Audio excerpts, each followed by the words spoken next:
اللهم صل على محمد وعلى لبیک یا حسین لبیک یا حسین لبیک یا حسین لبیک یا حسین پنج نعرے پینتنی سوا لاکھ نعرہ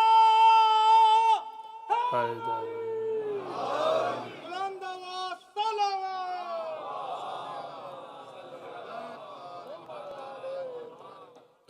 لشکروں پہ ایک پیاسے کی کڑھائی دیکھ لو لشکروں پہ ایک پیاسے کی کڑھائی دیکھ لو کفر پر اسلام کی زور آزمائی دیکھ لو اور کہہ رہے تھے رن قاسم ظالموں سے بس یہی کہہ رہے تھے رن قاسم ظالموں سے بس یہی صلح دیکھی تھی حسن کی اب لڑائی دیکھ لو صلح دیکھی تھی حسن کی اب لڑائی دیکھ لو نعرہ سلوات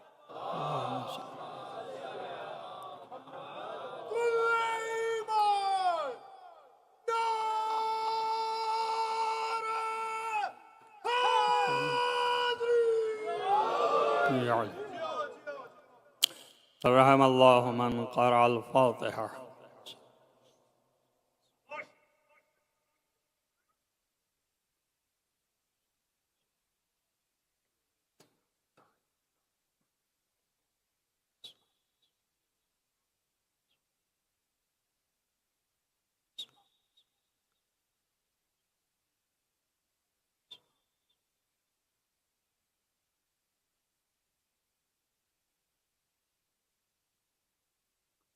لا حول ولا قوة إلا بالله العلي العظيم. أعوذ بالله السميع العليم من الشيطان اللعين الرجيم. بسم الله الرحمن الرحيم وبه نستعين وهو المعين. الحمد لله رب العالمين والعاقبة للمتقين والجنة للموحدين والنار للملحدين والمنكرين والصلاة والسلام على سيد الأنبياء والمرسلين خاتم النبيين مولانا مولى الكونين جد الحسن والحسين أبي القاسم محمد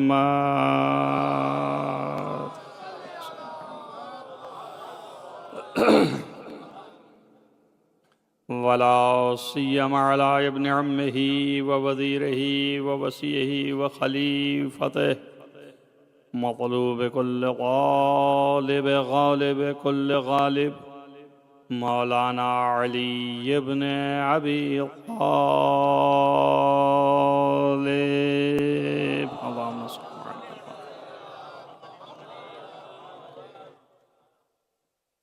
وآلہ الطیبین الطاہرین المعصومین المظلومین الذين أذهب الله عنهم الرجس وطهرهم تطهيرا.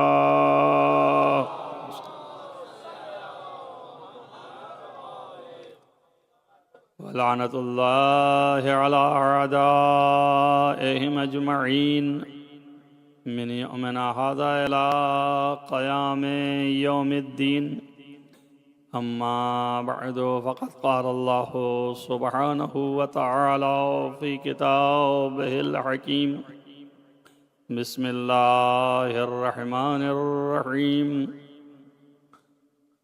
والذي أرسل رسوله بالهدى ودين الحق ليظهره على الدين كله ولو كره المشركون.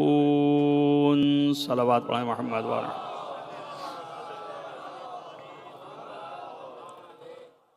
عزیزان گرامی مرتبت. یہ آیہ کریمہ کے ذیل میں انشاءاللہ دین الہی اور دفاع حق کے عنوان سے یہ گفتگو آپ کے درمیان جاری و ساری رہے گی. قبل اس کے کہ میں ان آیات اور روایات کے دائرے میں داخل ہوں، آپ سبھی حضرات کا شکریہ، تمام عزاداران حسین کا، اور خصوصاً اس عزاداری کو آگے بڑھانے میں ڈاکٹر محترم مولانا عباس رضا نیر صاحب کا، کہ جنہوں نے زحمت فرمائی اور ان کا اجر حضرت سیدہ سلام اللہ علیہا اور حضرت امام حسین علیہ السلام کے اوپر ہے، اور وہی تعیین اور تقدیر کرتے ہیں، اور مزید وہ ان کی خدمت میں مصروف اور مشغول رہیں۔ میری دعا ہے اللہ تعالیٰ ان کو حفظ امان میں رکھے، اور تمام مومنین و مومنات، تمام عزاداران ائمہ اطہار علیہم السلام، معصومین کے یہ عاشقان، ان سب کی حفاظت اللہ فرمائے۔ ظاہر ہے کہ حالات جو ہیں اس کے لحاظ سے آج کی یہ خاص تاریخ ہے، اور ہم نے کوئی ایسا اصول نہیں ہے لیکن بنایا ہے صرف اس لیے کہ تذکرہ کر سکیں، وَإِلَّا سب جو ہیں وہ 9 محرم تک زندہ و سلامت تھے، اور عاشور کے دن سب کی شہادت ہے، مگر ہم نے تاریخیں بانٹ دی ہیں اس مناسبت سے، سب کا خیال کرتے ہوئے، اور اس حیثیت سے ہم غم مناتے ہیں۔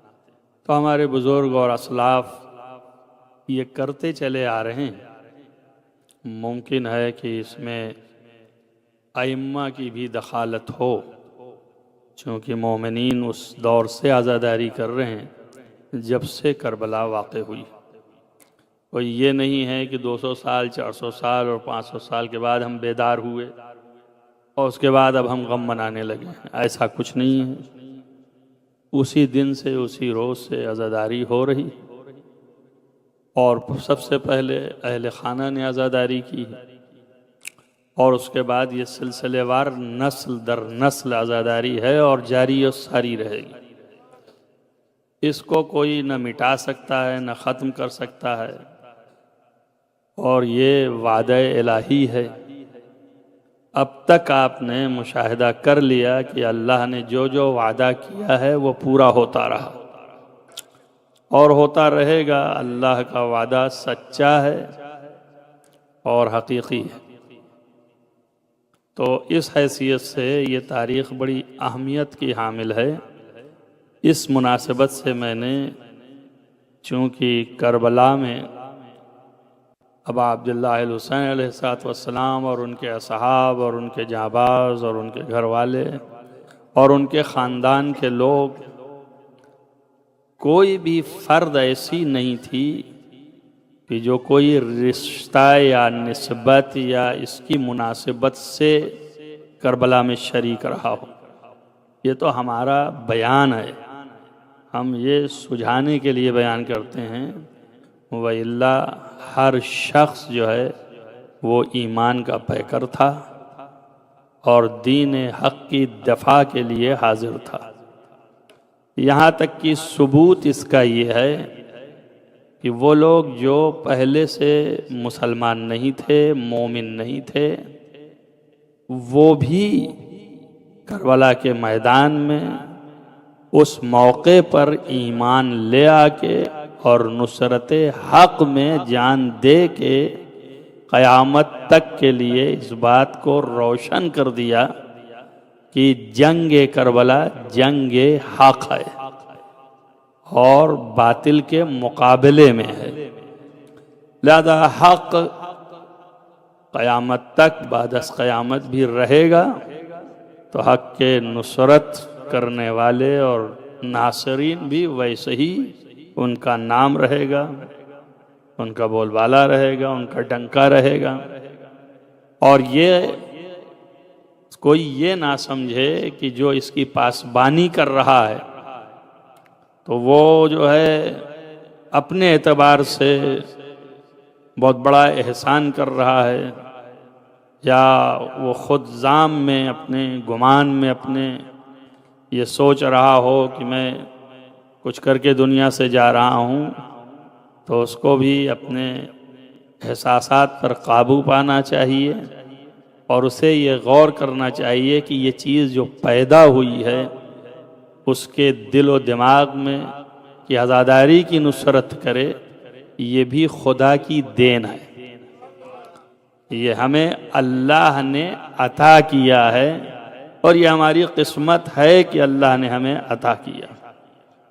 اگر وہ نہ عطا کرتا تو آپ خود اپنی آنکھوں سے دیکھ رہے ہیں کائنات میں کتنے لوگ ہیں، دنیا میں کتنے لوگ ہیں، سب کو تو نصیب نہیں ہے، تو یہ سوائے نصیب کے اور کچھ نہیں ہے، اور نصیب میں جو چیز آتی ہے اسی کا نام نعمت ہے، تو یہ نعمت عظمیٰ کا ایک حصہ ہے جو اللہ نے ہمیں عطا کیا، سب کو عطا کیا، اور یہ بہت بڑی قسمت کی چیز ہے۔ اس کا اندازہ یہاں نہیں لگے گا، اس کا اندازہ اس وقت لگے گا جب وہاں جائیں گے اور جنت سے نزدیک شہزادی جنت کے شکریہ کے متحمل ہوں گے، تب پتہ چلے گا کہ ہم نے کیا کیا اور کہاں ہمیں پہنچا دیا گیا، ہم وہ ذرہ اور وہ خاک اس قابل نہ تھے۔ تو اب آپ سوچئے، جب ہمیں اتنی بڑی عزت اور عظمت اور قدرت اللہ نے نصیب کی ہے، جس کا وعدہ کیا ہے اور اس کا وعدہ حق رہا اور سچ رہا، تو جنہوں نے راہ خدا میں حسین کے دفاع میں جانیں دی ہیں، ان کی عظمتیں، ان کی بلندیاں، اس کا کوئی اندازہ نہیں لگا سکتا ہے۔ اصل آیہ کریمہ جو ہے وہ 3 جگہوں پر قرآن میں وارد ہوئی، اور بہت ہی واضح اور روشن طریقے سے یہ اللہ کا اعلان اور اس کا وعدہ ہے۔ تو جو لوگ مومن ہیں، ان کے ایمان کا تقاضا یہ ہے کہ وہ اسے سچ اور حق جانیں، مگر یہ بات اپنی جگہ پہ سچ ہے کہ ایک ہوتا ہے سربستہ ایمان لے آنا، ہم مومن ہیں، ایمان لے لیے ہیں، اور جتنی مرتبہ آپ کہیں گے اتنی مرتبہ اظہار کریں گے کہ ایمان ہے ہمارا، ایمان ہے ہمارا، ایمان ہے ہمارا، لیکن حق یہی ہے، سچ یہی ہے کہ جب تک اطمینان نہ پیدا ہو جائے، ایمان کی کوئی حیثیت بن نہیں پاتی، اور اطمینان اسی وقت پیدا ہوتا ہے جب چیز نظروں کے سامنے ہو۔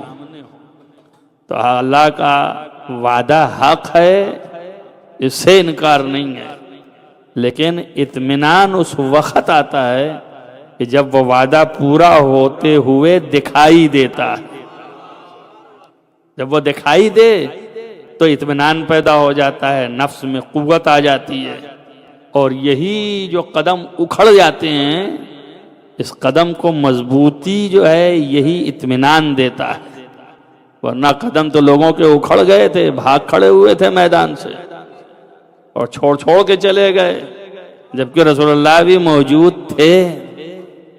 ایک تو یہی پاسداری کا خیال ہونا چاہیے تھا کہ ایمان کی بنیاد یہ ہیں، لہذا ہمیں یہیں رہ جانا چاہیے، مگر یہ سب اپنی طرف چھوڑ کے چلے گئے۔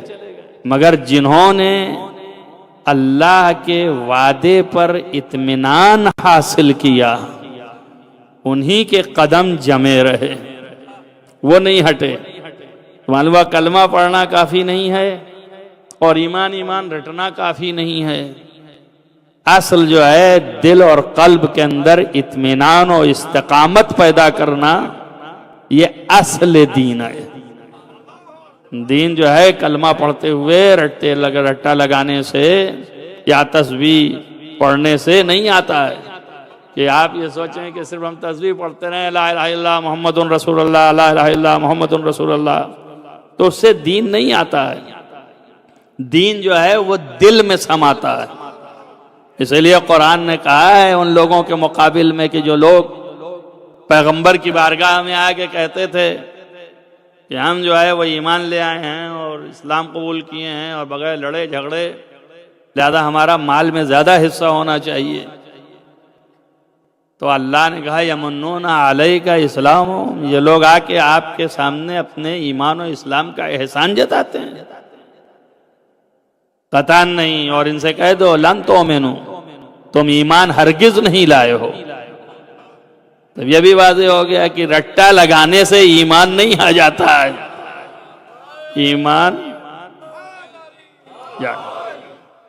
ایمان جو ہے اس کے لیے کہ لما يدخل الایمان فی قلوبکم، ایمان تو اسی وقت ایمان ہوگا جب تمہارے نفسوں میں اطمینان پیدا کر دے خدا کے اوپر، بھروسہ آ جائے خدا کے اوپر، تو ایمان ہے. ابھی تو دل میں آیا ہی نہیں تمہارے. اور دل میں کیسے آتا؟ یہ تو ایک خاص لوگوں کے اس میں جواب میں آ گیا. تو مسلمان یہ سمجھتا ہے کہ وہ ہم سے مطلب نہیں، وہ تو ان لوگوں سے مطلب ہے. تو ان لوگوں سے مطلب ہے اور ہم سے مطلب نہیں ہے. قرآن کبھی ایک آدمی کے لیے بات کرتا ہی نہیں ہے. قرآن کے اصول و دستور اور قوانین یہ ہیں کہ وہ نفسیات سے گفتگو کرتا ہے. وہ بتاتا ہے تمہارے نفس اس طرح کے ہیں، تمہاری جانیں ایسی ہیں، تمہارے دل کی آٹیں اس طرح کی ہیں. لہذا تم یہ نہ سوچو اس کے لیے اور اس کے لیے، اپنے کو بھی پہچانو کہ تم بھی اس میں آتے ہو. تب یہ نہیں ہے کہ کسی خاص گروہ کے لیے ہے کہ یہ ایمان نہیں لے آئے، ہرگز. سب کے لیے ہے کہ جس کا دل مطمئن نہ ہو، بھروسہ نہ رکھتا ہو خدا کے اوپر، وہ مومن نہیں ہے. یہ ہم جو حکم لگاتے ہیں ایمان کا، ہم تو بتا دیے کہ آپ کی زبان کی وجہ سے لگا رہے ہیں، اس لیے کہ ہم جو ہے آپ کے دل کی حقیقت اور حیثیت نہیں جانتے ہیں. تو اس لیے ہم جو ہے آپ کی زبان پر کہ آپ مومن ہیں، آپ لا الہ الا اللہ محمد رسول اللہ، ہم مومن ہیں کیونکہ دن بھر زبان سے یہ ادا کرتے ہیں، اس لیے ہم سب ایک حکم میں آ جاتے ہیں. لیکن ہمارے حکم لگانے سے اور خدا کے حکم لگانے سے دونوں کے درمیان زمین و آسمان کا فرق ہے. تب آپ یہیں سے اندازہ لگائیے کہ اگر اطمینان قلب ہوتا خدا پہ تو سب نہ بھاگتے، اور جن کے تھا وہی ٹھہر گئے. اور تصدیق اسی لفظ کے ساتھ کر دیا کہ جب کہا تم کیوں نہیں چلے گئے تو انہوں نے کہا کیا ایمان کے بعد کفر اختیار کر لیتا؟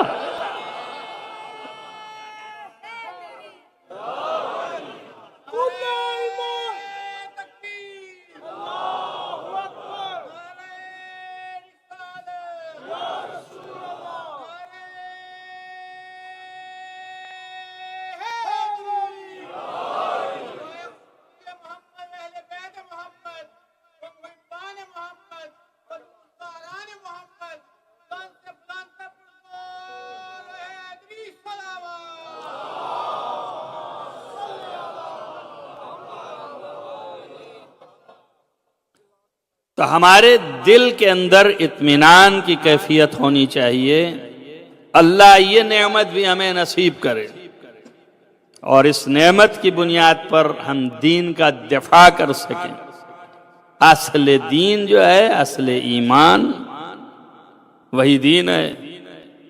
اور اس کی حقیقت جاننے کے لیے اگر دنیا میں دو چار لوگ نہ ہوں تو کیسے ہم بیان کر سکتے ہیں، کیسے سمجھا سکتے ہیں؟ ابھی ہم نے آپ کے سامنے یہ الفاظ بیان کیے کہ فرمایا کہ کیا ایمان کے بعد کفر اختیار کرتا، تو قدم جمے رہ گئے. جما کے بتایا کہ اطمینان ہی اصل ایمان ہے. تو ایسے لوگ ہونا چاہیے نا. جب تک یہ نہ ہوں گے ہم دین سمجھ نہ پائیں گے. تو اصل دین کے بیانگر جو ہیں وہی دین ہیں. اس پر غور کیجئے، لفظ کو ہوا میں مت لیجئے. اصل دین کے بیانگر جو ہیں وہی دین ہیں، کیونکہ سامنے وہ آپ کے ہیں، اندازہ وہ آپ کو دلا رہے ہیں، اطمینان کی کیفیت وہ آپ کو دکھا رہے ہیں. ورنہ آسان تھوڑی نہ ہے کہ تلواریں اوپی رہیں اور اسی میں نیند آتی رہے آرام سے. یہ کس کے اندر پیدا ہوتا ہے؟ اضطراب ہو جاتا ہے. تھوڑی سی آہٹ آ جائے کہ ہمیں اب جان ہماری جانے والی ہے، دیکھیے آپ کیسے حالات ہو جاتے ہیں. بے چین ہیں، دم نکلنے والا ہے. کبھی کہتے ہیں کہ بغیر مارے مر رہے ہیں. یہ کیفیت ہوتی ہے. لیکن یہاں اطمینان اس قدر ہے کہ نہ موت کا خوف ہے، نہ جان جانے کا خوف ہے، نہ کسی چیز کا ذرہ برابر آزار کا خوف ہے، اور سوئے اس طرح کی آواز دے کہ آج کی شب سے زیادہ بہتر تو کبھی نیند ہی نہیں آئی ہے۔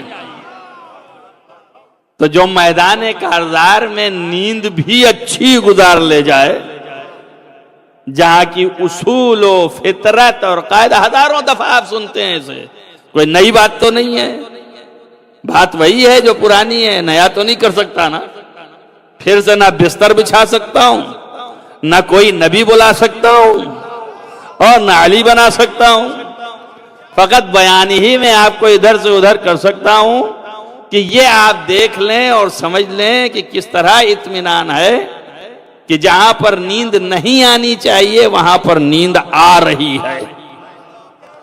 تو اب میں یہ تو کہہ سکتا ہوں کہ دنیا کے لوگ جو ہیں، دنیا کے بندے جو ہیں، وہ نیند کے اسیر ہیں، اور علی جو ہے پنجے علی میں نیند اسیر ہے، جب چاہے جہاں وہاں بلا لے۔ یہ اطمینان اور ایمان جو تھا وہ اس قدر اس منزل پر لے آیا کہ آپ نے ایمان کو جلوہ گر کیا۔ تو اب جس سے ایمان پہچانا جائے اسی کو تو ایمان کہیں گے، کیونکہ پہچانا تو اسی سے جا رہا ہے۔ جس سے اطمینان پہچانا جائے اسی کو اطمینان کہیں گے، اصل وہ ہے۔ جس سے عدالت جانی جائے اسی کو تو عدل کہیں گے، ورنہ آپ نے دیکھا نہیں، جس سے حق سمجھ میں آئے اسی کو تو حق کہیں گے۔ اب تو سمجھ میں آیا رسول نے کیوں کہا کہ حق علی کے ساتھ ہے اور علی حق کے ساتھ ہیں۔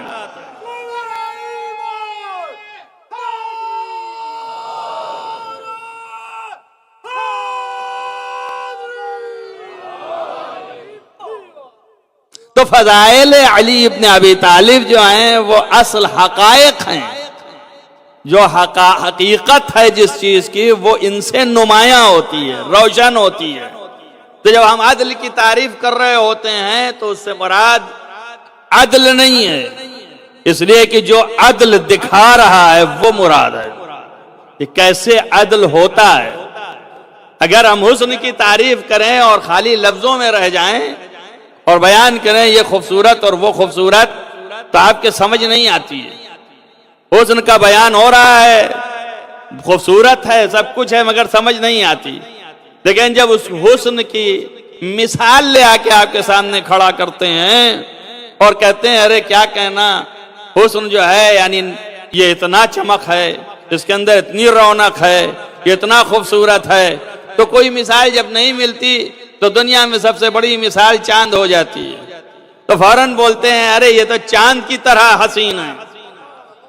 بھائی چاند جب تاریکی میں روشن ہوتا ہے تو اسی کا حسن سمجھ میں آتا ہے، اس لیے کہ تاریکی میں ہر چیز جو ہے اندھیری ہو جاتی ہے، اندھیرے میں کوئی بھی چیز ہو وہ بھی جو ہے کالی دکھتی ہے۔ یہ شب کی تاریکی کا اثر ہے، لیکن چاند اپنے کو جو ہے وہ نمایاں کرتا ہے۔ تب ہم جو ہے مثال میں چاند، جیسے ہی مثال میں چاند لے آئے آپ خوش ہو گئے، اور ان کا ہاں اسے کہتے ہیں چاند کی جو خوبصورتی ہے یہ ہے حسن۔ ہم آپ کو جو حسن بتانے پہ آئے تو بہت آگے گئے، تو یہاں تک گئے تو کیوں آپ خوش ہوئے؟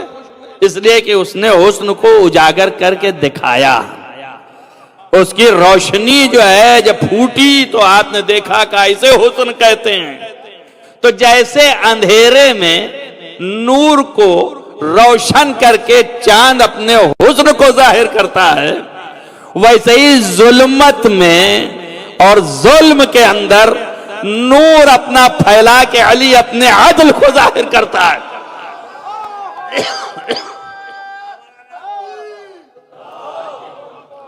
یہ عدل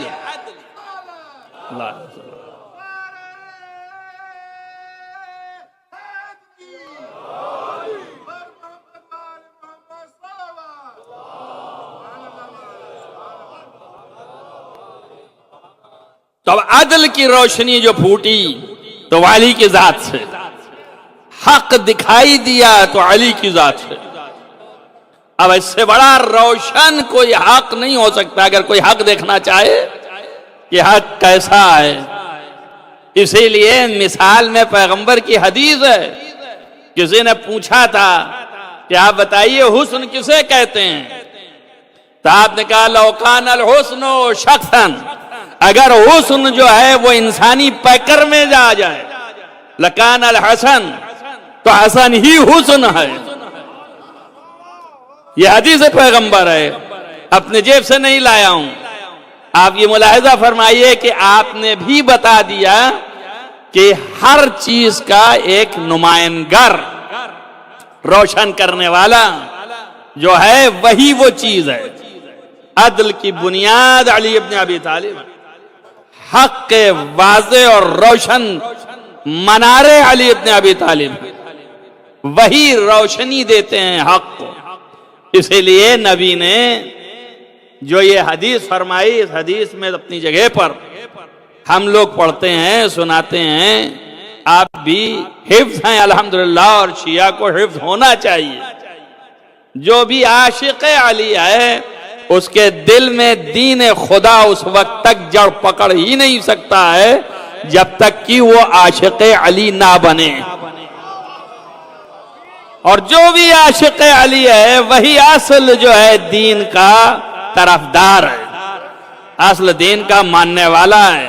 یہ کربلا جس کے لیے آپ بیٹھے ہیں، جس کا غم مناتے ہیں، جس کی یاد آپ کے سامنے ہے، اس میں بھی آخری جم پر، آخری وقت پر امام حسین علیہ السلام نے ایک ہی لفظ سے فیصلہ کروایا ہے. یہی پوچھا کیا تم مجھے نہیں پہچانتے ہو کہ میں کون ہوں؟ تو سب نے کہا پہچانتے ہیں، تم فرزند فاطمہ ہو، تم فرزند رسول ہو. کیوں نہیں جانتے؟ تو کہا پھر کیوں قتل کر رہے ہو؟ تو جواب ایک ہی آیا، الا اس وجہ سے کہ تمہارے باپ کے بغض میں، لبغض ابیک، آپ کے باپ کے بغض میں، الا بغض ابیک، آپ کے باپ کے بغض میں. تو معلوم یہ ہو گیا کہ میدان کربلا میں بھی اصل جو ہے یہ جنگ حق اور باطل کی ہے، مگر حق و باطل کا جو اصل سیمبل ہے اس کا نام علی ابن ابی طالب ہے.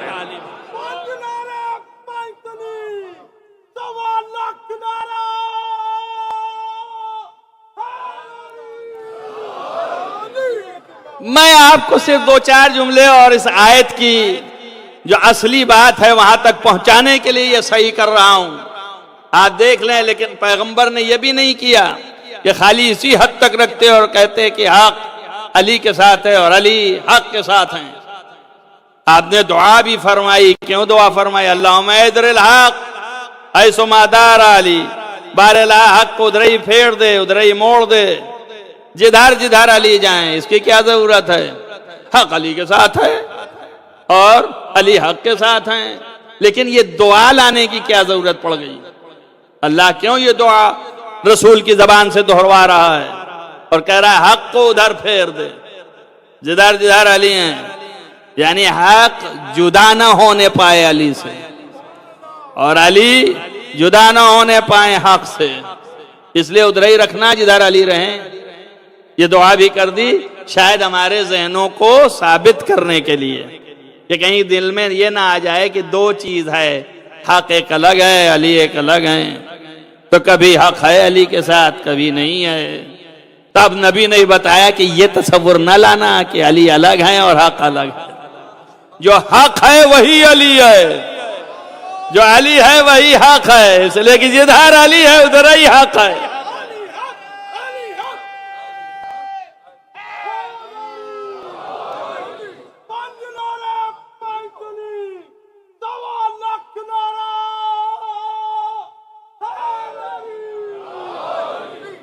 ملاحظہ کیا آپ نے؟ اب یہ حق ہے، جو حق ہے وہی علی ہے، جو علی ہے وہی حق ہے. اب اگر اس کے بعد بھی کسی کو تشنگی رہ جائے اور ابھی بھی ایمان پکا نہ آئے تو نبی نے وہ بھی اتمام حجت کر دیا. جب بت اتار رہے تھے اس وقت کہا کہ یا علی آپ کو مبارک ہو، خوشا بحال، محدث دہلوی نے بھی لکھا، یا علی آپ کو مبارک ہو، آپ حق ہیں، آپ کار حق کر رہے ہیں۔ اب کیسے حق ہیں؟ کہ آپ کار حق کر رہے ہیں اور میں بار حق اٹھائے ہوئے ہوں۔ تو بات واضح ہو گئی نا کہ علی ہی حق ہے۔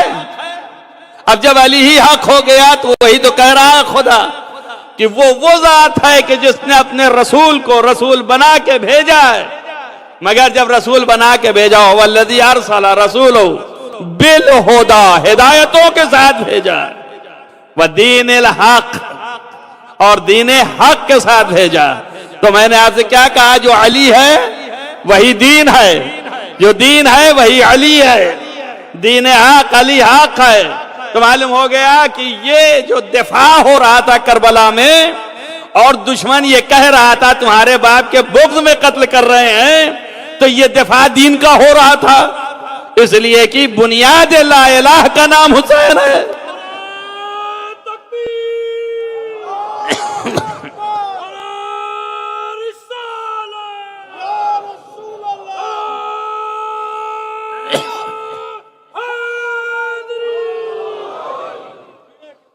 جب بنیاد لا الہ حسین ہے تو دین کا دفاع ہو رہا ہے، اور دین حق، اصل حق علی ہے، تو علی دین ہے، دین علی ہے، دونوں میں جدائیگی نہیں ہے۔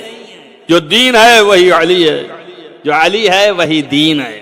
اب اللہ نے اس رسول کو دین حق دے کے بھیجا ہے، اور اس کی پہچان اس وقت سمجھ میں آئے گی کہ واقعی دین ہے کہ نہیں ہے۔ اب نے اتنی بات کی آپ کی صحیح ہے یا نہیں ہے؟ اگر واقعی دین نہ ہوتے تو رسول بھیجے کس لیے گئے؟ دین ہی کی تبلیغ کے لیے نا، تو دین ہی پہنچانے کے لیے نا۔ تو ہمارے دعویٰ جو ہمارا تھا کہ علی دین ہے ایک بیان سے، اب اس کے بعد اگر شک رہ گیا تو سوچ لو، دلیل یہ ہے کہ اگر علی اصل دین نہ ہوتے اور ولایت علی واقعی دین نہ ہوتا تو کبھی اللہ نبی سے یہ نہ کہتا کہ فَإِن لَمْ تَفْعَلْ فَمَا بَلَّغْتَ رِسَالَتَهُ، اگر آپ نے یہ نہیں کیا تو کچھ بھی نہیں کیا۔ تو معلوم ہو گیا نا کہ اصل دین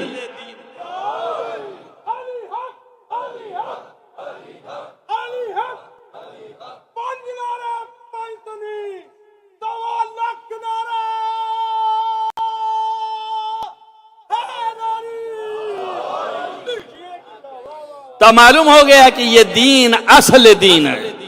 اس دین کے لیے اللہ نے نبی کو بھیجا، اور نبی سے بھی کہہ دیا فَإِن لَمْ تَفْعَلْ، اگر آپ نے یہ نہیں کیا تو فَمَا بَلَّغْتَ رِسَالَتَهُ۔ اب یہ بھی نہیں ہے کہ ایک ہی جملہ اول والا کہہ کے چھوڑ دیتا کہ فَإِن لَمْ تَفْعَلْ، اگر آپ نے یہ نہیں کیا تو نتیجہ ہم نکالتے۔ تو جب ہم نتیجہ نکالتے تو آپ کہتے کیا معلوم اللہ کی مراد کیا تھی؟ اللہ نے کھل کے کہا ہے۔ ایک بات یہ بھی واضح ہو گئی کہ ولایت علی جو ہے چھپی چھپائی نہیں ہے، ولایت علی کھلی کھلی ہے، کھلم کھلا اللہ بیان کر رہا ہے۔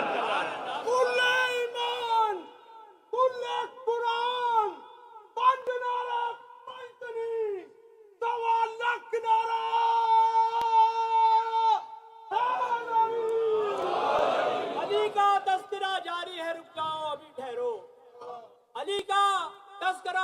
ہے، رک جاؤ ابھی ٹھہرو، مکمل ہونے تو ہر ایک کا چہرہ دیکھا جائے گا، اور نمازیں مار کر اوپر کا اللہ نے بندے سے یہ محشر ہے، یہاں پہلے عقیدہ دیکھا جائے گا۔ نعرہ یہ بھی آپ سن لیں کہ اس میں بھی اللہ نے ذکر رکھا ہے، تو ذکر میں بھی جب تک کہ یہ جو مصرع پڑھ دیا انہوں نے، اس مصرع کی تشریح کرنا ضروری ہے۔ بہت سے لوگ ان سب باتوں کو پہچانتے نہیں، جانتے نہیں، بیچارے وہ سمجھتے ہیں کہ اس کی مخالفت میں بولا جا رہا ہے، آئے ہی اسی کی موافقت کرنے ہیں۔ مخالفت کا ہے کہ بھئی اصل عبادت جو اللہ نے رکھی ہے شروع سے آخر تک، اس میں سوائے اہل بیت کے کسی کو شریک نہیں کیا۔ اس میں تو اتفاق سارے مسلمانوں کو ہے، بغیر درود شریف کے نماز ہوگی نہیں. تو اس بات کی دلیل ہو گئی نا کہ اہل بیت شریک ہو گئے نا. تو اب نماز کون سی منہ پہ ماری جائے گی؟ وہی جس میں اہل بیت نہیں ہوں گے، اور جس میں اہل بیت ہوں گے وہ نماز قبول کر لی جائے گی، اس لیے کہ زحمت اسی کی ہے. اور اہل بیت اول سے لے کے آخر تک ہیں، یہ بھی نہ سمجھیے گا یہ تو اپنی اپنی نگاہیں ہیں، جس کو جہاں جتنا دکھا اتنا مان لیا. ایک شہر میں ایک ہاتھی آیا، پورا شہر نابینا تھا، اندھا تھا، دکھائی نہیں دیتا تھا اس کو، اور ہاتھی کبھی دیکھا نہیں تھا. تب کرتا کیا؟ سب لوگوں نے کہا بھائی ہاتھی آیا، ہاتھی آیا. ان کا کیسے جانے کہ ہاتھی آیا؟ تو ان کا ہاتھی اس طرح کا ہوتا ہے، اس طرح کا ہوتا ہے، اس طرح کا ہوتا ہے. اب اندھے بیچارے تو دیکھ نہیں رہے نا ہاتھی کو، وہ تو بیان سن رہے ہیں خالی کہ ہاتھی ایسا ہوتا ہے کہ جس کے سونڈ ہوتا ہے، ہاتھی ایسا ہوتا ہے جس کے پیر بڑے موٹے ہوتے ہیں، اور ہاتھی ایسا ہوتا ہے کہ جس کا جسم بہت وسیع اور عریض ہوتا ہے. تو اب یہ پہچاننے کے لیے کہ ہاتھی ہے کہ نہیں ہے، تو دماغ پر تو یہ چھایا کہ ہاتھی ایسا ہوتا ہے، مگر آنکھوں سے تو دیکھ نہیں سکتے تھے. تو انہوں نے ہاتھی کو چھونا چاہا. جو چھوا تو جس کا ہاتھ جہاں پڑا، توجہ کرنا، اگر کسی کا ہاتھ پونچھ پہ پڑا تو اس نے کہا اسے ہاتھی کہتے ہیں، بڑی موٹی ہے نا، تو ان کا موٹا بتایا تھا یہ ہے. کسی کا ہاتھ جو ہے وہ پیٹھ پہ پڑا تو کہا کہ اسے ہاتھی کہتے ہیں. کسی کا ہاتھ سونڈ پہ پڑا تو اس نے کہا ہاتھی کہتے ہیں. آنکھ سے تو دکھائی نہیں دے رہا، تو جس کو جتنا ملا اتنا سمجھا یہ ہاتھی کہتے ہیں. سمجھ آئی بات آپ کو؟ تو اب پہچاننے کے لیے جس کے پاس جتنی معرفت ہے اتنے اعتبار سے پہچان رہا ہے. کوئی اتنے کو دین بتا رہا ہے، کوئی اتنے کو دین بتا رہا ہے، کوئی اتنے کو دین کہہ رہا ہے. اور نبی بتا رہے ہیں کہ پورا کی پورا دین نہ اتنا ہے، نہ اتنا ہے، نہ اتنا ہے، سارا دین علی ابن ابی طالب کا نام ہے.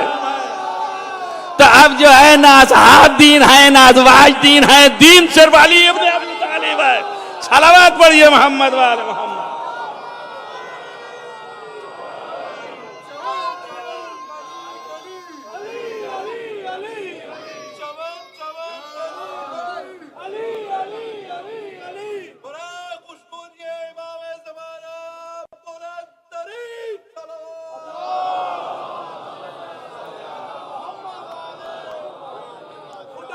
فکر بشر کو حدود میں رکھا، خدا نے فکر بشر کو حدود میں رکھا، ہر ایک کمال علی کے وجود میں رکھا، اور خود اپنے ذکر سے پہلے، خود اپنے ذکر کے بعد نبی کی آل کو اس نے درود میں رکھا. صلوات. آپ ملاحظہ فرما رہے ہیں، تو اب دین جو ہے جتنا آپ سمجھ رہے ہیں اپنی سمجھ سے، ویسے جیسے اندھا ہاتھی کو جتنا پا رہا ہے تو اتنا ہی ہے. آپ کے دماغ میں سارا جو آیا آخر میں آخری حصہ دیکھا، بات تو یہ کر رہا تھا نا، اور وہ آخری حصہ درود تھا، تو آپ نے کہا درود کے بغیر نماز نہیں ہوگی. لیکن اول نماز سے لے کے آخر تک علی ہیں. جیسے ہی آپ نے تکبیر بلند کی اور اس کے بعد آپ نے بسم اللہ الرحمن الرحیم کہا، تو ادھر سے آواز آئی کہ بسم اللہ کا با جو ہے اور با کے نیچے نقطہ جو ہے وَأَنَا النُّقْطَةُ الَّتِي تَحْتَ الْبَاءِ، وہ نقطہ میں ہی علی ہوں. تو ملاحظہ ہوا نماز کی ابتدا ہی علی سے ہوتی ہے. اب جن کو علی سے بغض ہے وہی بسم اللہ نہیں پڑھتے ہیں. ایک صلوات پڑھیے محمد والے محمد.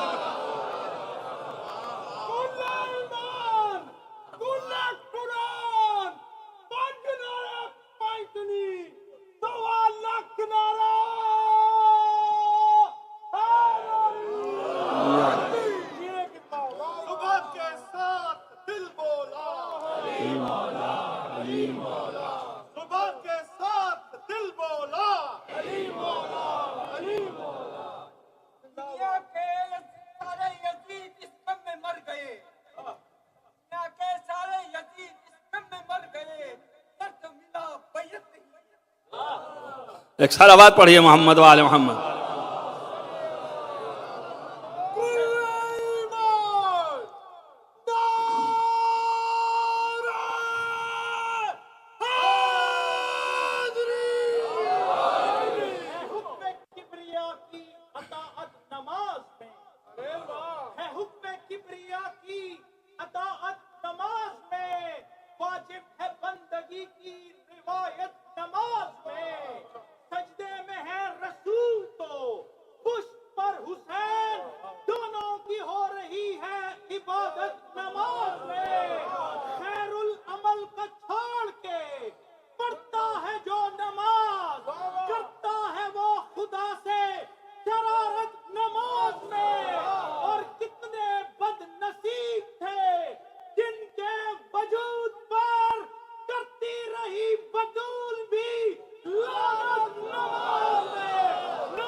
اب یہ بھی ایک جملہ سن لیں، نماز آ گیا تو نمازی تک، کہ نماز بھی بہت اہمیت کے حامل ہے. نماز پڑھنا بہت بڑی عبادت اور بہت بڑی سعادت ہے. اللہ کی عبادت کر رہے ہیں، نماز پڑھنا جو ہے بہت بڑی سعادت ہے. تو آپ سوچئے جب نمازی ہے لفظ نمازی آیا تو بڑے خوش ہو گئے. تو جب نمازی اتنی بڑی سعادت ہے نماز پڑھنا، تو نماز پڑھوانا کتنی بڑی سعادت ہے. ایک لفظ قرآن میں آئی یقیمون الصلاۃ، نماز کو قائم کرتے ہیں. آپ کے اذہان جہاں تک ہیں میں اس سے بالا تر بات کہتا ہوں. آپ سوچتے ہیں صرف محمد و آل محمد ہی ہیں جو قائم کرنے والے ہیں نماز. آپ کی ذہنیت یہی ہے نا، یہ تو محمد و آل محمد کا ادنا سا کام ہے، کوئی بہت بڑی چیز نہیں ہے. نماز پڑھوانا جو ہے یہی قیام صلاۃ ہے. اس کے تمام تر مصداق وہ لوگ دکھائی دیے جنہوں نے آخری وقت یاد کیا کہ مولا نماز کا وقت ہے. توجہ کیجئے، اس میں کتنی بڑی عبرت ہے. مولا نماز کا وقت ہے، تو آپ دیکھیے مولا نے یہ نہیں کہا کہ نماز کا وقت ہے تو آؤ میرے پیچھے کھڑے ہو جاؤ اور نماز پڑھ لو اس لیے کہ تمہیں نماز چاہیے نا. مولا نے یہ نہیں کہا آؤ پیچھے کھڑے ہو جاؤ اور نماز پڑھ لو. مولا نے کہا پھر میرے سامنے کھڑے ہو جاؤ. توجہ کرو میری بات پر. آج تک جماعت آپ نے یہی دیکھی کہ امام کے پیچھے ہوتی ہے، لیکن کربلا میں حسین نے اپنے اصحاب کو سامنے کھڑا کر کے بتایا یہ نماز پڑھنے والے نہیں ہیں، یہ نماز قائم کرنے والے ہیں. صلوات پڑھیے محمد و آل محمد.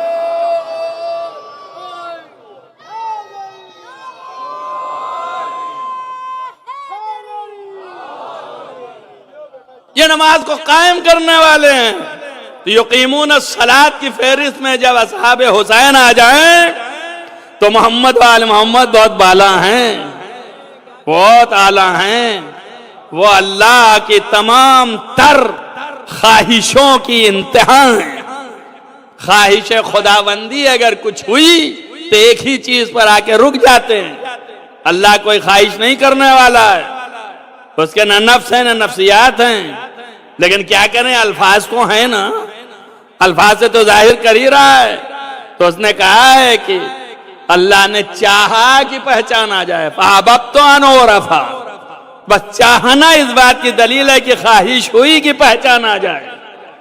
تب جب خواہش ہوئی کہ پہچان آ جائے فَخَلَقْتُ الْخَلْقَ، تو پھر اعلیٰ ترین ایسی مخلوق بنایا کہ جو اللہ کو بھرپور پہچان سکے. تو اللہ کی خواہشوں کی انتہا کا نام محمد و آل محمد ہے. جو اس کی معرفت رکھنے والے، جو اس کو پہچاننے والے، جو اس کی عبادت کرنے والے. تو پھر کون اصل دین ہوگا؟ ہم اور آپ ہوں گے جہاں اللہ کی خواہش کی انتہا ہو وہ اصل دین ہوگا، کہ جہاں پہ ابھی خواہش شروع ہی نہ ہوئی ہو. کون ہوگا؟ تمہاری عقلیں کیا فیصلہ کر رہی ہیں؟ کیا سمجھ رہے ہو؟ کیا کہہ رہے ہو؟ کیا تمہارے اتنا سمجھ نہیں ہے کہ ہدایت جس سے قائم ہے وہ قابل پیروی اور اتباع ہے، کہ جو ہدایت پہ چلنے کی کوشش کر رہا ہے وہ قابل پیروی اور اتباع ہے. ان دونوں میں فرق سمجھ میں آیا؟ ہدایت جس سے قائم ہے وہ الگ ہے، اور ہدایت پہ جو چلنے کی کوشش کر رہا ہے وہ الگ ہے. تو ان دونوں میں فرق ہے. تمہاری عقلوں کو کیا ہو گیا ہے؟ تم کیوں چاہتے ہو؟ کس کی اتباع کرنا چاہتے ہو؟ قرآن کہہ رہا ہے، میں نہیں کر رہا ہوں. قرآن کہہ رہا ہے. کیا اس کی پیروی کرنا چاہتے ہو کہ جو ابھی ہدایت یافتہ نہیں ہے، اس کو چھوڑ کر کے کہ جو اصل ہدایت ہے؟ تمہاری عقلوں کو کیا ہو گیا؟ کیا فیصلہ کر رہے ہو؟ اللہ کے نزدیک اگر کوئی محمد و آل محمد سے بہتر دین ہوتا تو وہ اس کو پیش کرتا، اس کو بتاتا، اس کے لیے راہ دیتا. لیکن ہر جگہ تو اس نے محمد و آل محمد ہی کو رکھا ہے. ورنہ یہ فلسفہ کیا ہے کہ پوری رسالت کا اجر صرف جو ہے ان پنجتن کی محبت ہے. اس کا فلسفہ کیا ہے؟ قُلْ لَا أَسْأَلُكُمْ عَلَيْهِ أَجْرًا إِلَّا الْمَوَدَّةَ فِي الْقُرْبَى، کیا پیغمبر ان سے کہو مجھے کچھ نہیں چاہیے، صرف اس رسالت کی اجرت میں ہمارے قرابت داروں کی مودت چاہیے۔ ہم بڑے دھیمے سے بول جاتے ہیں محبت، ارے بھائی محبت بھی ایک لفظ ہے، مودت بھی ایک لفظ ہے، تو اگر دونوں ایک ہی چیز تھی تو مودت کہنے کی کیا ضرورت تھی؟ محبت ہی کہتا۔ مودت لانا اس بات کی دلیل ہے کہ کوئی رمز ہے، اور ہر لفظ جو ہے الگ الگ جو بولی جاتی ہے تو کسی نہ کسی مفہوم کو سمیٹے ہوئے، اس اعتبار سے بولنے کی ضرورت ہے، ورنہ ایک ہی لفظ پر رہتے اسی کو ہر بار استعمال کرتے ہر چیز میں۔ تمہارے پاس کوئی فرق ہے محبت میں اور مودت میں؟ تو اب جو لغت والے تھے، جو اہل زبان تھے، جو اہل دانش تھے، انہوں نے اس کے فرق کو واضح کیا اور لکھا کہ محبت وہاں ہے جہاں انسان کے دل میں ایک لگاؤ پیدا ہو جائے، محبت ہو گئی، چاہے وہ عشق سے پیدا ہو، چاہے وہ شغف سے پیدا ہو، چاہے وہ بے خواہی سے پیدا ہو، جس چیز سے لگاؤ پیدا ہو جائے محبت ہو گئی۔ اور لگاؤ کے بعد اگر اس چیز سے جس سے لگاؤ پیدا ہو گیا اسی کی طرح بننے کی کوشش کرنے لگے، یہ مودت ہو گئی۔ سمجھ میں آیا فرق محبت و مودت کا؟ تو اللہ نے خالی لگاؤ نہیں چاہا کہ آپ آئیے کہیے محبت اہل بیت، محبت اہل بیت، محبت اہل بیت خالی نہیں چاہیے، خالی دین نہیں ہے، اللہ چاہتا ہے مودت، یعنی یہ کہ اہل بیت سے لگاؤ پیدا کر کے انہی کے قدم بقدم چلنے کی کوشش کرنے لگو۔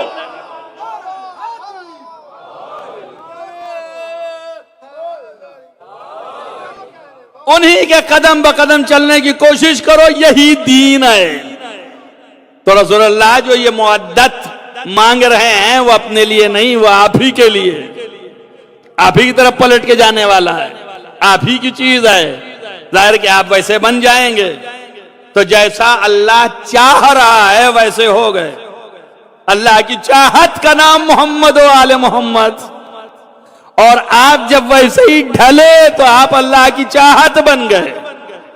اب جب اللہ چاہ رہا ہے جس چیز کو، اب چاہنا تو آپ دن بھر بولتے ہیں نا، جس سے محبت ہو گئی، اب اللہ جب چاہ رہا ہے جس چیز کو تو پھر اسے انکار نہیں کر سکتا۔ بس آپ کو اس منزل کا سیر ہے کہ اگر اللہ کی چاہت بن گئے تو انکار نہیں ہو سکتا۔ پھر اب چاہت میں آ گئے، سمٹ گئی چاہت، تو اگر آپ نے مودت اختیار کر لی اور اہل بیت کے قدم بقدم چلنے لگے تو چاہتے خدا بن گئے، اور جب اللہ کی چاہت ہو گئے تو انکار نہیں ہے۔ اسی کو کہتے ہیں جنت جانا۔ سمجھ رہے ہیں میں کیا کہہ رہا ہوں؟ اسی کا نام ہے آخرت کا صحیح ہونا۔ تو آپ جنت میں جانے میں کوئی لمحہ برابر آپ کو پریشانی نہیں ہے۔ اور انہوں نے کہا صاحب اتنی مشکلات پیدا ہوئی، وہ کہا تو میں جانتا ہوں، میں نے پیدا کیا تم کو، مجھ سے بہتر کون جانے گا؟ میں نے تو پیدا کیا، میں ہی جانتا ہوں کہ تم پھسلو گے، تم پگھلو گے، تم بھٹو گے، تم بھٹو گے، سب میں نے تمہاری فطرت میں رکھا ہے، لیکن راستہ بھی بتا دیا ہے۔ اگر تم نے اس کی پیروی کر لی تو یہ پھسلنا، یہ ہٹنا، یہ بٹنا، یہ سب میں صرف نظر کر دوں گا۔ جو صرف نظر کیا جاتا ہے، توجہ نہ دوں گا، اس کو کہتے ہیں مغفرت، اس کو کہتے ہیں مٹانا، اس کو کہتے ہیں مغفرت۔ اب اس سے زیادہ عوام نہیں بن سکتا میں، اسے کہتے ہیں مغفرت، توجہ نہ کرنا اور منزل تک پہنچا دینا۔ یہ کس سے حاصل ہوا؟ مودت سے۔ اسی کو نبی نے کہا کہ حب علی، علی کی محبت ایسے ہی گناہوں کو کھا جاتی ہے جیسے لکڑی آگ لکڑی کو کھا جاتی ہے۔ تو کیسے کھا گئی؟ آگ جو ہے پوری لکڑی کو کھا گئی، آخر میں تو راکھ بچی۔ اس راکھ میں تو کچھ نہیں کریں گے آپ۔ تو اب اللہ کی مثال ہے، یہ نبی مثال دے رہے ہیں کہ علی کی محبت گناہوں کو ایسے کھا جاتی ہے۔ تو مودت جو ہے وہ جنت تک پہنچانے والی۔ کیوں؟ اس لیے کہ چاہتے خدا ہو گئی۔ اللہ جب چاہنے لگا تو اب کچھ نہیں، کوئی گناہ نہیں، یہ سارے گناہ صرف نظر ہیں۔ آپ کا کیا بھائی، حاکم واقعی تو وہی ہے، حاکم مطلق تو وہی ہے، اب کام جس سے کرا لے تو وہ تو حاکم نہیں ہے، وہ تو مزدور ہے اس کا۔ اللہ نے اگر فرشتوں سے کہا کہ یہ کرو یہ کرو یہ کرو تو فرشتے مزدور ہیں، حاکم تھوڑی نہ ہے، حاکم تو اللہ ہے نا، اصلی اللہ ہے، کام کوئی اور کر رہا ہے، یہ اس کے حکم سے کر رہا ہے۔ ہمارے لوگ جو ہیں انسان اتنے بیگانے ہیں کہ کام کرنے والوں ہی کو خدا جان جاتے ہیں۔ اللہ کہتا ہے بھیا ارے ہم ہیں سب کچھ، ہماری طرف توجہ کرو، تو ہمارے عقیدے میں کام کرنے والا خدا نہیں ہے۔ تو کوئی یہ نہ سمجھ لے کہ ہم جب کسی کے فضائل بیان کرتے ہیں تو انہیں خدا بنا رہے ہیں، ہم خدا نہیں بنا رہے، ہم یہ بتا رہے ہیں یہ کام کرنے والے ہیں، اصل اللہ ہے، وہی سب کچھ کرنے والا ہے۔ جب اصل وہ ہے تو ان کو حق و اختیار نہیں ہے کہ یہ جو ہے گناہ بخش دیں، یہ جو ہے گناہ معاف کر دیں، یہ جو ہے گناہ ختم کر دیں۔ گناہ وہ ختم کرے گا، چاہت اس کے متعلق ہوگی۔ اب یہ بات اور ہے کہ ختم کروائے گا کسی سے، توجہ کریں میری بات پر، یہ اپنا اپنا جو ہے مقدر ہے۔ تو علی کی ذات کو ایسا بنایا ہے کہ جو علی سے محبت کر لے گا گناہ ختم ہو جائے گا۔ صلوات پڑھیے محمد والے محمد۔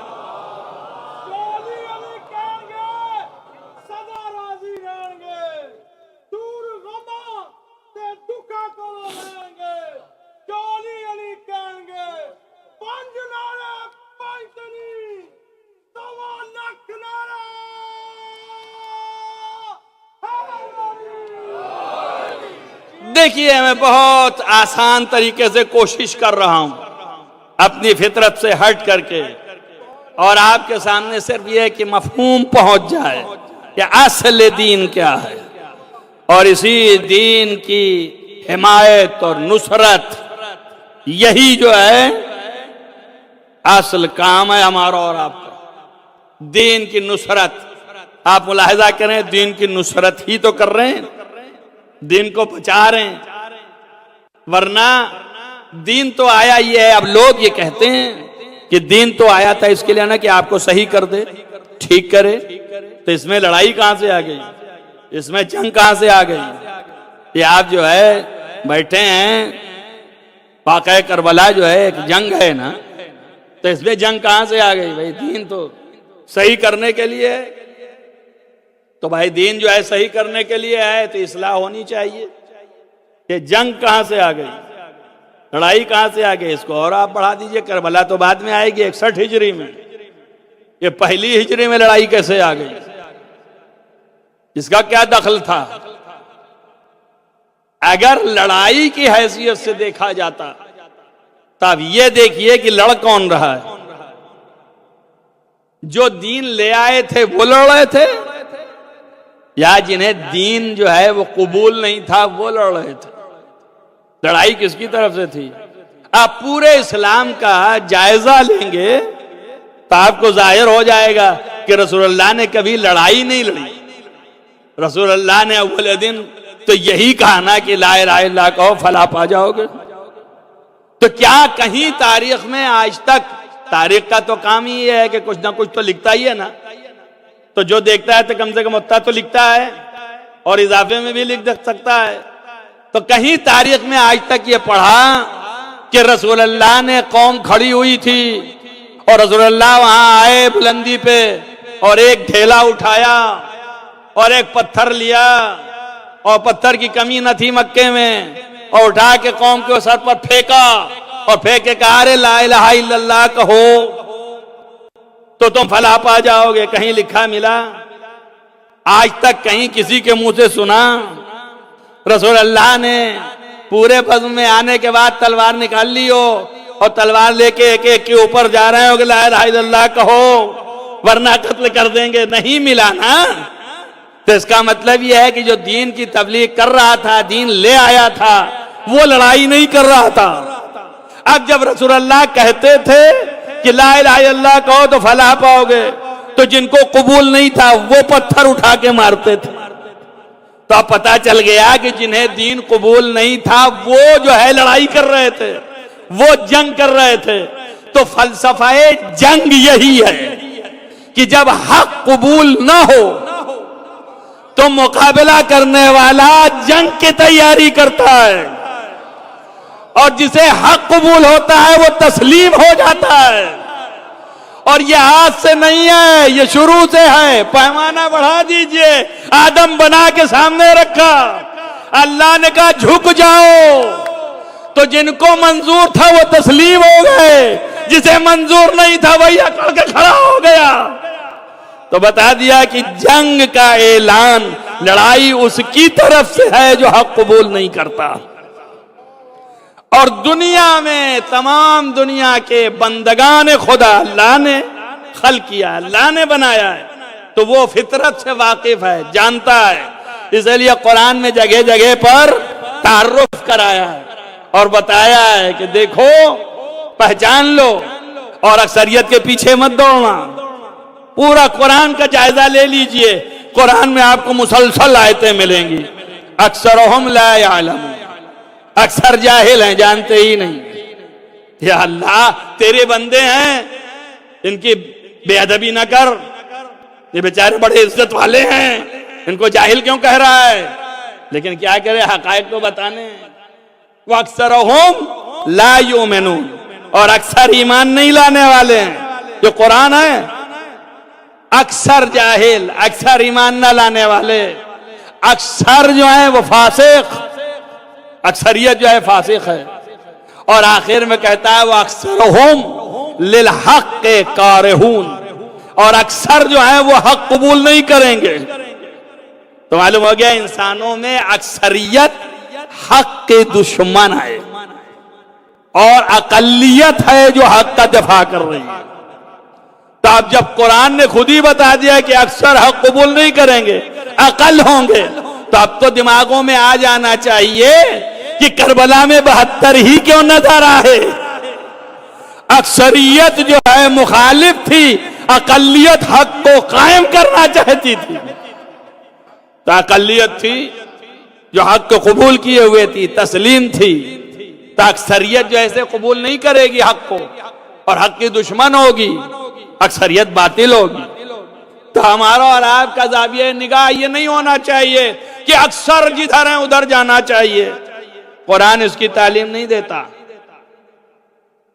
آپ کی اپنی مجبوری ہے، آپ اپنے اصولوں پہ ہیں، آپ سیاست مداری کرتے ہوئے الگ بات ہے، ہمیں اس سے کچھ لینا دینا نہیں۔ میں تو قرآن پڑھ رہا ہوں، میں قرآن کی بات بتا رہا ہوں، میں دین کی بات بتا رہا ہوں، اور دین اور اسلام اور قرآن صرف آپ کو راہ راست پر رکھنے کے لیے، حق جاننے کے لیے، حق پر گامزن رہنے کے لیے راستہ دکھا رہا ہے۔ آپ جو ہے جو قانون بنا لیجئے، آپ پیچھے پیچھے رہیے اکثریت کے، یہ تو میرے آپ کے سب کے تجربے ہیں۔ اگر چھوٹا سا بھی کوئی نظام بنائیے اور اس کے اندر اکثریت کا محور رکھ دیجئے آپ، کہ اکثر جو چیز کو کہیں گے وہی ہم کریں گے، تو آپ دیکھ لیجئے کتنی ایسی چیزیں ہوتی ہیں جو حق ہوتی ہیں، آپ جانتے ہوتے ہیں، لیکن اب اکثریت کہہ رہی کہ نہیں اسے نہیں کرنا ہے، تو آپ بھی ساتھ ساتھ ہو جاتے ہیں۔ تو آپ کو بھی باطل پرستی کرنا پڑتی ہے۔ تو معلوم ہے حق والا کبھی اسے پسند نہیں کرے گا، باطل سے دور رہنا ہے۔ حق حق ہے، حق کے ساتھ رہنا ہے، لہذا اکثریت کی طرف نہ جائیے۔ اکثر حق نہیں قبول کرتے ہیں۔ بہت سے لوگ سوال کرتے ہیں نا، یہ سوال کا جواب اسی آیت میں پوشیدہ ہے، آیت پڑھ دی سمجھا دی آپ کو۔ اب سوال یہ ہے کہ اگر علی حق ہے تو پھر سارے لوگ قبول کیوں نہیں کرتے؟ ہے نا یہ سوال ہے۔ علی حق ہے، آپ لوگ زور لگاتے ہیں اور بتاتے ہیں اور نبی کی حدیث بھی سناتے ہیں اور سب کچھ کرتے ہیں، تو جب علی حق ہیں تو یہ سارے مسلمان 1,24,000 صحابہ، توجہ کریں آپ، کیسے ہو سکتا ہے کہ سب مخالف ہو جائیں؟ حق ہے نا، تو حق تو سب کو ماننا چاہیے، تھوڑے ہی سے ماننے والے کیوں ہیں؟ تو کہا قرآن کو دیکھیے، جب نہ سمجھ میں آئے تو اب قرآن اعلان کر رہا ہے کہ اکثریت حق کو نہیں مانتی. تو جواب آپ کے سامنے ہے. اب ظاہر ہے کہ تحلیل آپ کیجئے گا. ابھی تو یہاں تحلیل کر لیجئے عقل میں, اور پھر اس کے بعد وہاں پہ جا کے تصدیق کیجئے گا کہ بات صحیح ہے. اسی لیے لوگوں کے دماغ میں نہیں آتا. لوگ کہتے ہیں کیسے ہو سکتا ہے. اب یہ تو ہوا, کیسے بتائیں ہم. کیسے بتانے کے لیے قرآن فطرت بتا رہا ہے. ایسے ہوا ہوگا تو قرآن کہہ رہا ہے کہ حق نہیں مانتے ہیں. ورنہ ہوا تو یہی, سوالات کے سامنے نبی نے ہاتھ پہ اٹھا کے کہا نا, من کنت مولا فہذا علی مولا. تو اب سوالات دیکھ رہے ہیں تو آپ کہہ دیجئے خالی کسی نے سنا کسی نے نہیں سنا, کسی نے دیکھا کسی نے نہیں دیکھا. ارے اندھے بھی تو تھے, تو وہ بیچارے نہیں دیکھ پائے کہ کون سے علی تھے. کسی نے سنا, بہرے بھی تو تھے, نہیں سن پائے کہ کون علی کس کی بات کی جاتی ہے. تو آپ دیکھیے تاریخ نے جہاں سب لکھا وہاں یہ بھی لکھا کہ اس گوشے کو بھی نبی نے نہیں چھوڑا. کہ کوئی کل کے یہ کہہ دے کہ ہم نے سنا نہیں تھا, کوئی کل کے یہ کہہ دے کہ ہم نے دیکھا نہیں تھا. نبی نے علی کو بٹھال کے ایک ایک صحابی سے ہاتھ پر بیعت لیا. اب سمجھ میں آیا, غدیری بیعت یہاں سے آئی, مولائیت کی بیعت لی. ہر ایک نے علی کے ہاتھوں پر بیعت کی. اب تو نہیں کہہ سکتا نہ سنا نہ دیکھا, ہاتھ پکڑا دیا کہ اب اس کو نہ چھوڑنا, آج کے دن سے پکڑے رہنا. اب اس کے بعد ہاتھ چھوڑ دے تب اس سے بڑا گمراہ کون ہوگا. اب میں نہیں جانتا اس میں کون آتا ہے کون نہیں آتا, یہ آپ جانیے, آپ کا کام جانے. مگر یہ کہ ہاتھ تو پکڑایا نا, ہاتھ پکڑا کے گئے نبی. اب کوئی یہ بھی نہیں کہہ سکتا کہ مجھے دکھایا نہیں, مجھے بتایا نہیں. نبی نے دکھایا بھی, نبی نے بتایا بھی, نبی نے سنایا بھی, اور نبی نے ہاتھ بھی پکڑا دیا. کہا بس اس کا ہاتھ نہیں چھوڑنا, اور وہاں تک نہ چھوڑنا جب تک ہم نہ مل جائیں. توجہ کیجئے گا.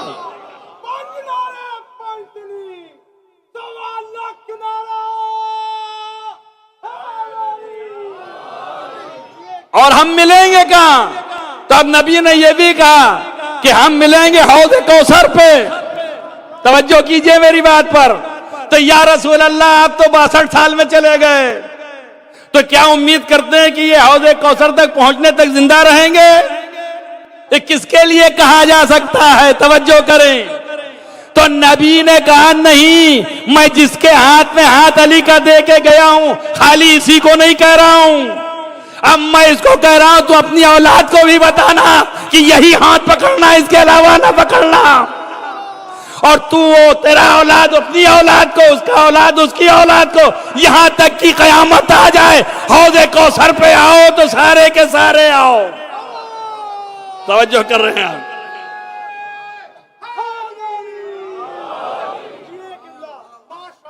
اب جنہوں نے ہاتھ پکڑا اور اپنی اولاد کو بتایا کہ یہ ہاتھ تم پکڑے رہنا, اور ان کی اولادوں نے اپنی اولاد کو بتایا, تو جنہوں نے اپنی اولادوں کو ہاتھ علی کا پکڑوائے رکھا, توجہ کرنا, وہی آج یہاں بیٹھے نظر آ رہے ہیں. صلوات پڑھیے محمد والے محمد.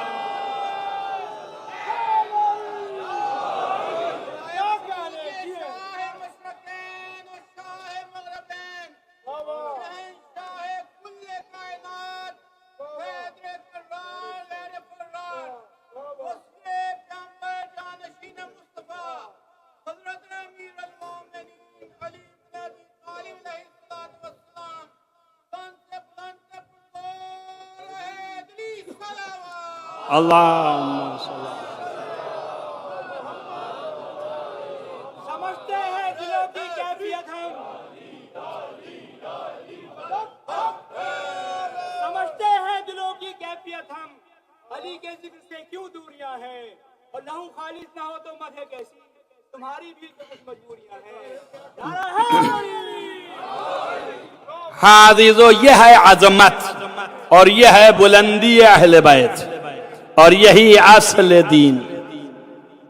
یہی چیزیں جو ہیں اللہ کی نعمت آپ کے اجداد نے آپ کے دلوں میں ڈالا، اور وہ وصیت پیغمبر روز غدیر سے آج تک چلی آ رہی۔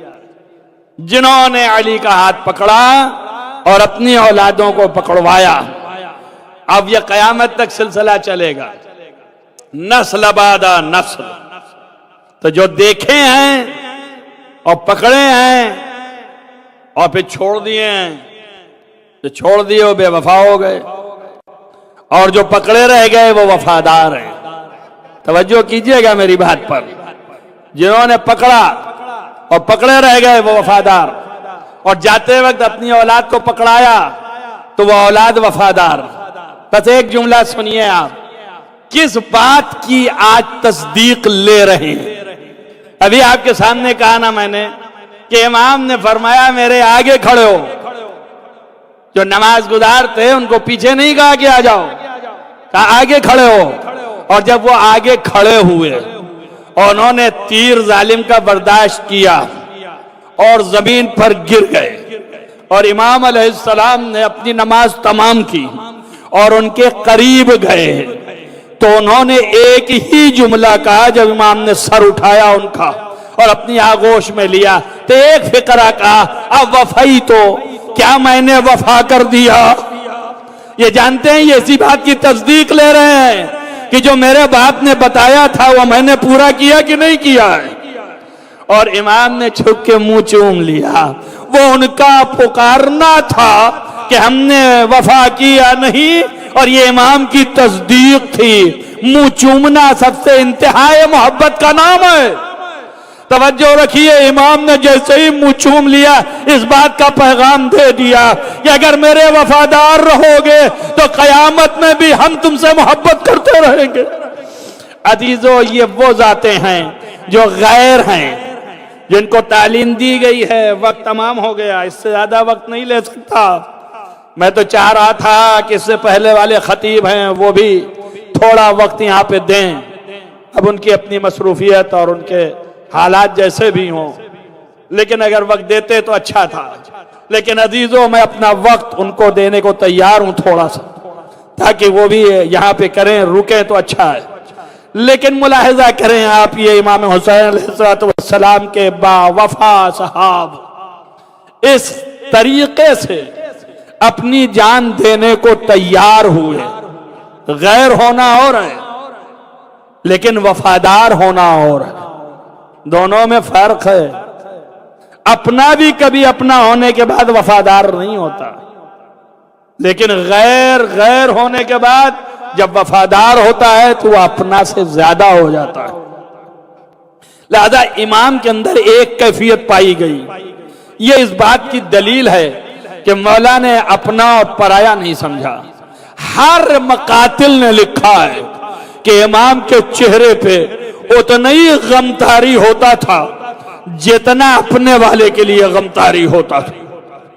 یہاں تک کہ حبیب نے مظاہر جب دنیا سے گئے تو مقاتل نے لکھا کہ امام علیہ السلام کے چہرے پہ شکستگی کے آثار آ گئے، چہرہ ایسا ہو گیا۔ آپ ملاحظہ کیجئے، ایک اولاد دنیا سے چلی جاتی ہے تو چہرہ ایسا ہوتا ہے، لیکن حبیب نے مظاہر صحابی ہیں، محب ہیں، ان کے جانے پہ امام کو کتنا بڑا غم ہوا کہ جاؤ والا کسار الحسین، امام حسین کے چہرے پہ رخسار پر جاؤ کسار، شکستگی کے آثار آ گئے۔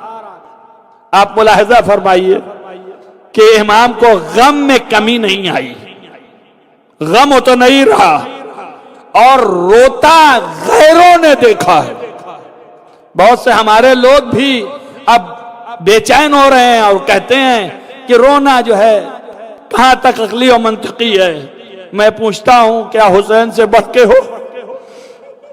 جس حسین نے اپنے صحابیوں کے لیے رویا اور رونے میں ذرہ برابر فرق نہیں کیا، فبکاء شدیدہ کی لفظیں ہیں، جب بھی اس کے قریب گئے تو ایسے روئے تیز چلا کے. اسی لیے امام صادق علیہ السلام فرماتے ہیں کہ تمہارے اوپر اللہ کی رحمت ہو اگر تم ہمارے جد کے اوپر چیخ مار کے رو گے تو.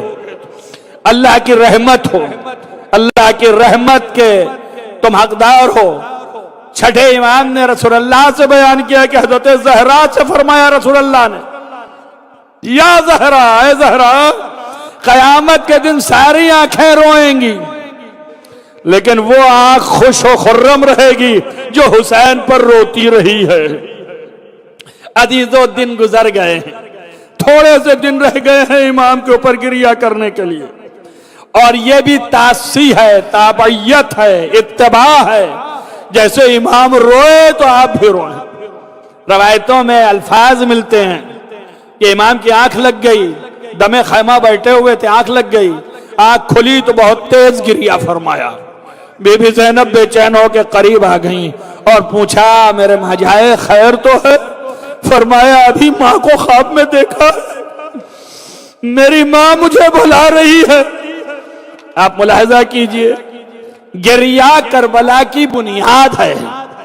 جن لوگوں کے اذہان میں یہ ہے کہ ارے دشمن بھی تو روتے ہیں, رونا تو ہر انسان کی فطرت ہے اپنے غم پہ.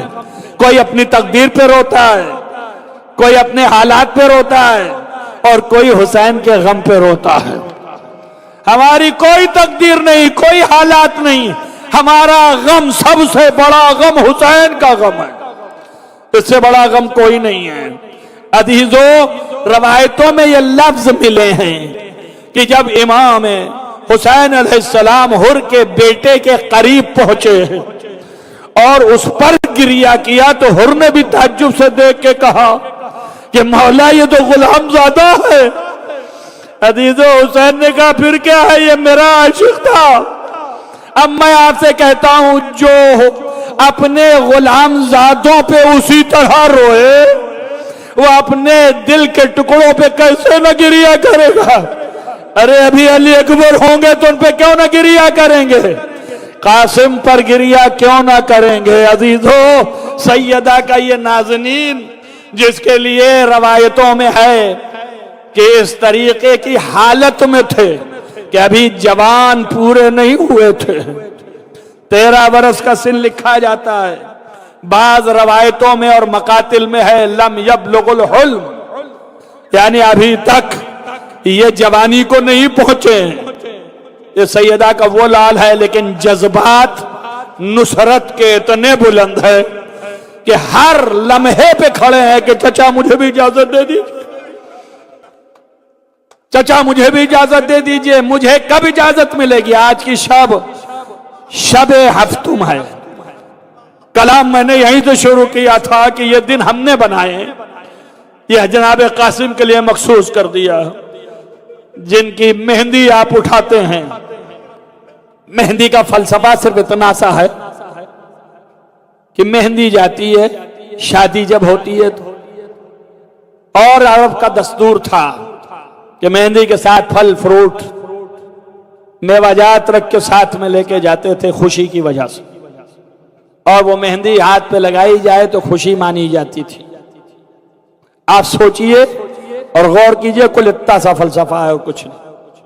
بحث اس کی نہیں ہے کہ عقد ہوا کہ نہیں ہوا کہ کیا ہوا. ظاہر جو بھی حکم رسول و حکم امام ہے وہ پورا ہوگا. بہت سے لوگ مخالف ہیں اس کے کیونکہ ان کے نزدیک ثابت نہ ہو رہا ہوگا. میں محققین کی بات کر رہا ہوں, ذاکرین کی نہیں. محققین میں جو لوگ مخالف ہیں ان کے نزدیک ثابت نہ ہو رہا ہوگا, معیار تحقیق پہ نہیں اتر رہا ہوگا, لیکن ان کے مقابل میں اسی طرح کے محققین ہیں جو قائل ہیں. تو یہ ہماری آپ کی لڑائی نہیں ہے, عوام کا جھگڑا نہیں ہے, یہ محققین کی تحقیق کا جھگڑا ہے. ان کے درمیانی چیزیں ہیں, یہ علمی چیزیں ہیں, معیاری چیزیں ہیں, لیکن اس میں جو ایک نقطہ مشترک ہے وہ سارے محققین جو مخالف بھی ہیں عقد کے, ان ساروں کا کہنا ہے کہ غم منانا چاہیے. اگر اس جہد سے بھی غم منا رہا ہے تو غم ہے یہ. لہذا سب جو ہیں مشترک ہیں. وہ رسمیں کچھ چلی آ رہی ہیں، وہ رسمیں ادا ہوتی ہیں اور وہ رسمیں ہوتی ہیں. ظاہر ہے کہ جو لوگ قائل ہیں وہ اسی ایک روایت سے قائل ہیں. آپ کو میں نے ابھی پڑھا دو جملہ آپ کے سامنے کہ ہر لمحہ اور ہر آن. یہ لمحہ اور آن کیوں لایا؟ مقاتل اس لیے بتاتے ہیں کہ جو بھی شہید شہادت سے پہلے اذن امام طلب کرتا تھا اس سے پہلے حضرت قاسم کھڑے ہو جاتے تھے اور اپنی نوجوانی کی جو جوانی نہ تھی اس کے باوجود شجاعت کا اظہار فرماتے تھے اور کہتے تھے چچا مجھے اجازت دیجیے. لیکن امام اجازت نہیں دیتے تھے.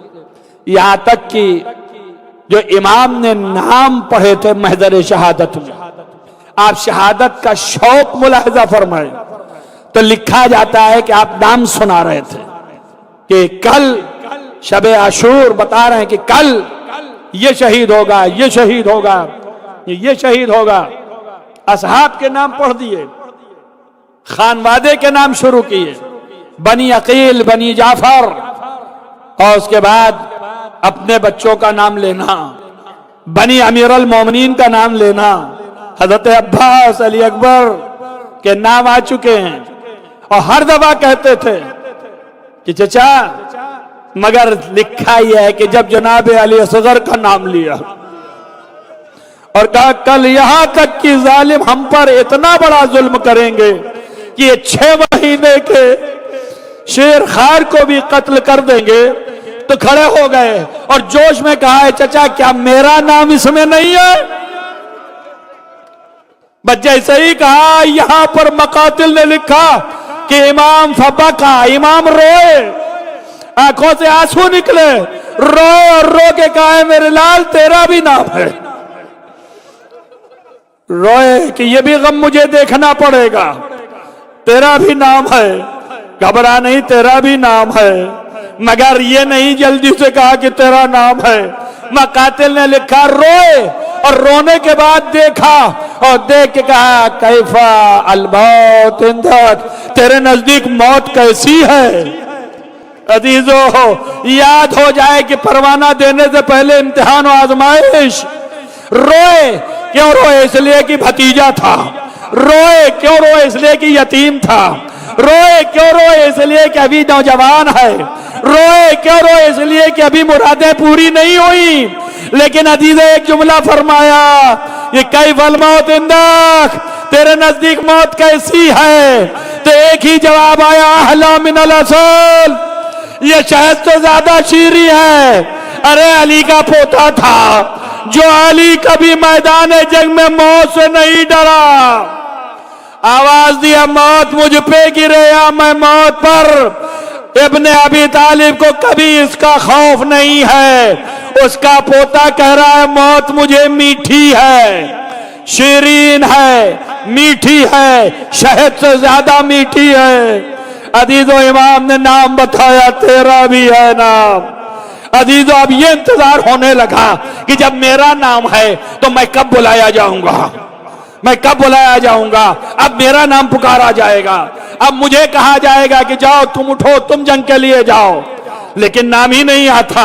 اصحاب چلے گئے، بنی عقیل چلے گئے، بنی علی جانے لگے ایک ایک کر کے. اب بچے ہیں جو خاندان میں وہ بچے 2-3 لوگ ہیں. اور ایک مرتبہ گھبرا کے کہا چچا مجھے اجازت کیوں نہیں مل رہی ہے؟ عزیزو اسی روایت میں یہ فقرہ لکھا ہے کہ امام نے کہا ابھی تم نوجوان نہیں ہو، تم اپنے ماں کے لیے سہارا ہو. خیمے میں آئے، ماں کے سامنے بیٹھ گئے. آپ کو روایات میں ملے گا کہ حضرت علی اکبر علیہ السلام پڑھوں گا کہ وہ بھی جب اپنے باپ سے اذن لینے آئے تھے تو انہوں نے کہا پہلے اس سے اجازت لو جس نے تمہیں پالا ہے. حضرت زینب کے پاس گئے، اسی طرح حضرت قاسم اپنی ماں کے پاس آئے. ماں نے پوچھا چہرہ اترا ہے کیا بات ہے؟ کہا چچا اجازت نہیں دے رہے ہیں. کہہ رہے تم اپنے ماں کی تسلی کے لیے کافی ہو. ماں کو بھی لے کے گئے. ماں نے بھی سفارش کی مگر قبول نہ ہوا، پھر لوٹ آئے۔ مقتل میں لکھا ہے، اسی روایت کے فقرے میں ہے کہ حضرت بیٹھے تھے ملول، سر جھکائے تو ماں نے کہا لال تیرے باپ نے تیرے بازو پہ ایک تعویذ باندھا تھا اور یہ کہا تھا جب بہت بڑی مصیبت آئے تو اس تعویذ کو کھول کے دیکھ لینا، تو ذرا کھول لے۔ تعویذ کھولا اور جیسے ہی دیکھا تحریر حسن تھی، آواز آئی اے میرے قاسم جب دیکھنا تیرا چچا نرغہ آدھا میں گھرا ہے تو جان دینے میں دریغ نہ کرنا، اے قاسم میری طرف سے بھی اپنی طرف سے نثار ہو جانا۔ جزاکم ربکم خیر الجزا۔ عزیزو شادی کی تیاری آپ کرنے جا رہے ہیں، لیکن یہ کیسی شادی ہے؟ میرے نیز نے ایک فقرے میں کہا ہے کہ جب میت لائی گئی تھی تو ظالمین نے اتنے ڈھول تاشے بجائے تھے کہ زینب نے کہا میرے جوان کی شادی ہو رہی ہے۔ عزیزو البتہ یہ میرا نیوز کا جملہ ہے، روایت کے فقرے نہیں ہیں، مگر ظاہر ہے کہ آپ دیکھیے، غور کیجئے، فکر کیجئے۔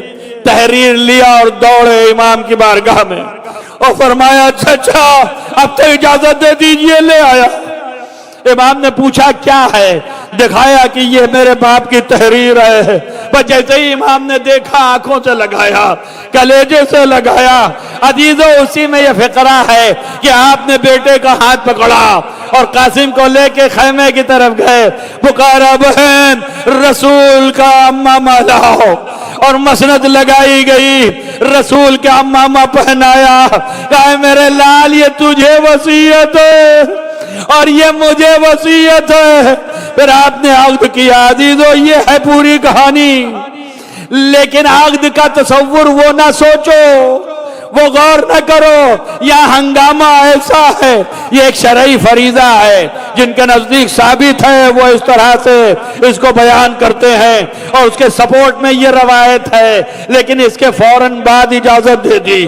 عزیزو جب اجازت دے دی تو اب اس میں ایک بہت عظیم عالم دین ہے شیخ جعفر شستری علی اللہ مقامہ، اور ان کی کتاب خصائص حسینیہ، اس میں انہوں نے لکھا ہے اور دعویٰ بھی کیا ہے کہ اس کے اندر جو بھی لکھا ہے میں نے یہ سب الہامات کی کیفیت میں لکھا ہے۔ اس میں انہوں نے لکھا ہے اور آرام سے لکھا ہے کہ کیا وجہ تھی عقد کی، اگر عقد کا تصور کیا جائے تو وجہ کیا ہے، تو وجہ لکھی ہے۔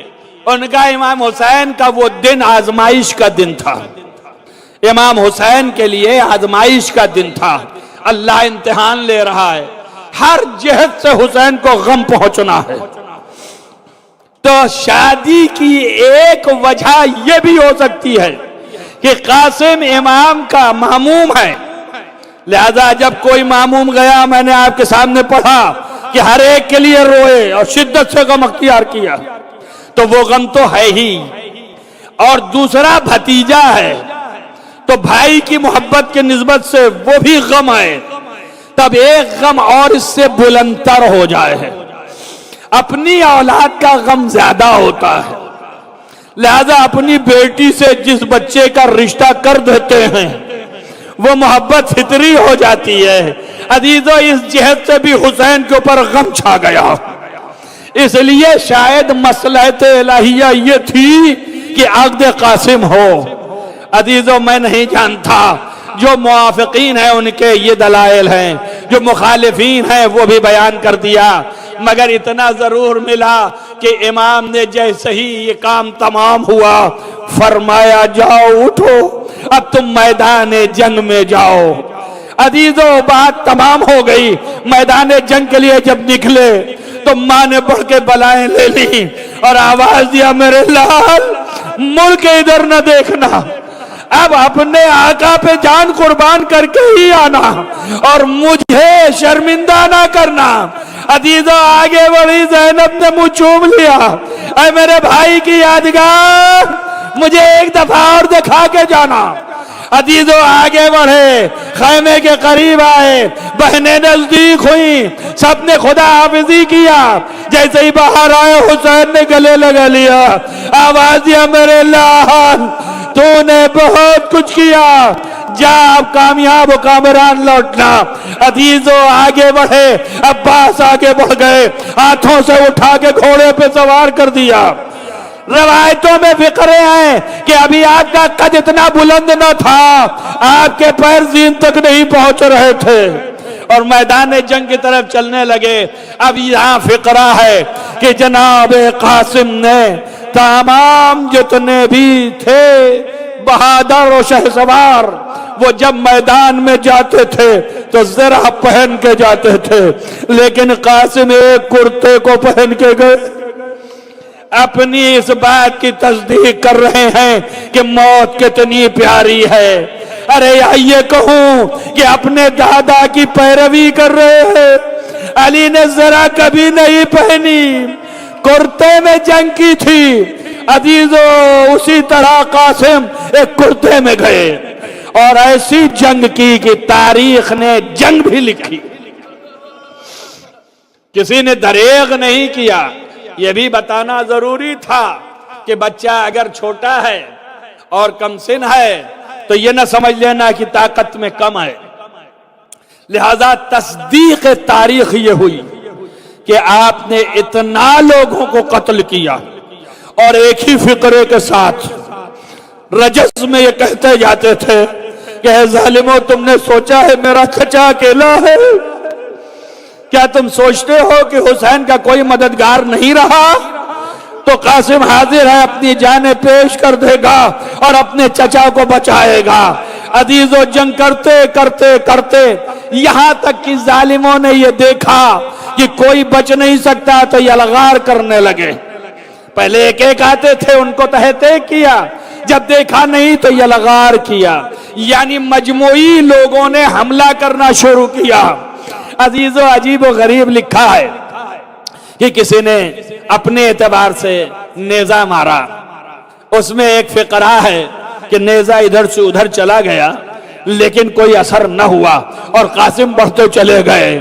یہاں ایک شخص دیکھ رہا تھا، اس نے کہا میں اس کا کام تمام کروں گا، اور وہ آگے بڑھا اور یہ نیزہ اس نے ایسا دور سے مارا کہ اتنی تیز یہ نیزہ آپ کے پہلو میں لگا کہ مقاتل نے یہ لفظ لکھے ہیں کہ جیسے حضرت حمزہ سید الشہداء کے نیزہ لگا تھا احد میں، ویسے ہی حسن کے جگر کو ایسے لگا، ادھر سے نیزہ ادھر، گھوڑے پہ ڈگمگائے، ایک ظالم نے گرج لگایا، گھوڑے سے زمین پہ آنے لگے، پکارا یا اماں، اے میرے چچا ادرکنی، میری مدد کو آئیے، جزاکم ربکم خیر الجزا، چچا میری مدد کو آئیے۔ عزیزو گریہ کر لیں، قاسم حسن کا لال ہے، ماتم کر لے، سیدہ کو پرسا دے دے۔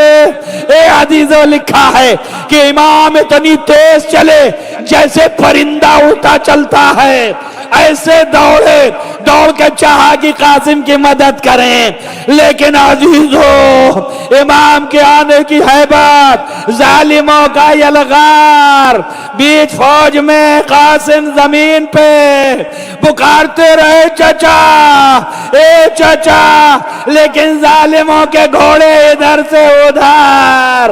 ارے جب حسین پہنچے تو قاسم دم توڑ چکے، منہ پہ منہ رکھ دیا، آواز آئے میرے لال، تو نے جب بلایا چچا کو تو حسین نہ پہنچ سکے تیری مدد کو۔ جزاکم ربکم خیر الجزا۔ عزیزو میں نے مجلس تمام کیا، میں بہت تھکا ہوا ہوں، لیکن چاہتا ہوں کہ میرے اور آپ کی آنکھوں میں آنسو آ جائے، جو سیدہ عالمین کے لیے حشر میں ہم شرمندہ نہ ہو۔ عزیزو روایتوں میں ہے کہ امام حسین بہت دیر تک روتے رہے، یہاں تک کہ بار بار قاسم کے چہرے پہ اپنا چہرہ رکھے اور روئے، گریہ کرتے رہے۔ اس کے بعد ایک مرتبہ اٹھے، دائیں بائیں دیکھا، دیکھنے کے بعد آپ نے کہا کہ ایک چٹائی لاؤ، روایتوں میں یہ ہے کہ سب کی میت حسین اپنے ہاتھوں پہ اٹھا کے خیمے تک لے جاتے تھے، لیکن قاسم کی میت نہیں لے جا سکتے تھے، اس لیے یہ گھوڑوں کی ٹاپوں سے آپ کی میت پامال ہو گئی، عزیزو چٹائی میں رکھا اور لے کے آگے بڑھے۔ ارے زینب نے مسند بچھائی، خیمے میں قاسم لائے گئے۔ ارے نوشا کی آمد اس طرح سے ہوئی کہ بیویوں نے واہ محمدہ واہ علیہ۔ عزیزو روایتوں میں ہے کہ امام حسین علیہ السلام نے جناب قاسم پر گریہ کرتے ہوئے 7 مرتبہ یہ آواز بلند کی، واہ محمدہ واہ علیہ واہ حسینہ یا حسین۔